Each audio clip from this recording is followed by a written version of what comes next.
The Detroit Lions recently signed former University of Oregon wide receiver Chase Cota as an undrafted free agent following the 2023 NFL Draft. Undrafted guys are always long shots to make a real impact in the NFL, but given the Lions' somewhat iffy wide receiver room past the Sun God, I think Cota can make something happen. Now, I do have to say that Chase Cota's college stats are not eye-popping, 500 yards in 10 games, but he's got some pro upside. Now, most of this is due to his uncommon height for the position that he plays. He stands at 6 feet 4 inches tall, which may not sound like a lot given some of the absolutely massive guys playing other positions, but it's pretty tall for a wide receiver. Very tall, actually.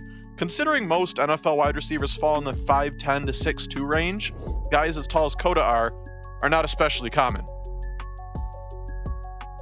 Now, height is valuable in a wide receiver because it just lets you make more catches. I mean, it's pretty simple if you think about it. The taller you are, the more catches you can make because you're taller than the defender. You can make contested catches over defensive backs because you have the height advantage, and that can result in a lot of extra yards that you wouldn't have gotten if you weren't that tall. Now, obviously, height doesn't automatically make you good, but it can be really helpful to have a tall wide receiver that you can go to when you need him. Something that's massive for Cota's chances of making this roster is the fact that there's a clear hole on the roster that he can fill. So, we know that DJ Chark left to go to the Panthers. Chark was 6'4 as well, and he was the Lions' best deep threat in 2022. It wasn't even close. So, obviously Chark, he had some injury issues to start the season, but once he hit his stride and stayed healthy, he was really, really valuable to the team. He was catching deep bomb after deep bomb, and he was really advancing the offense.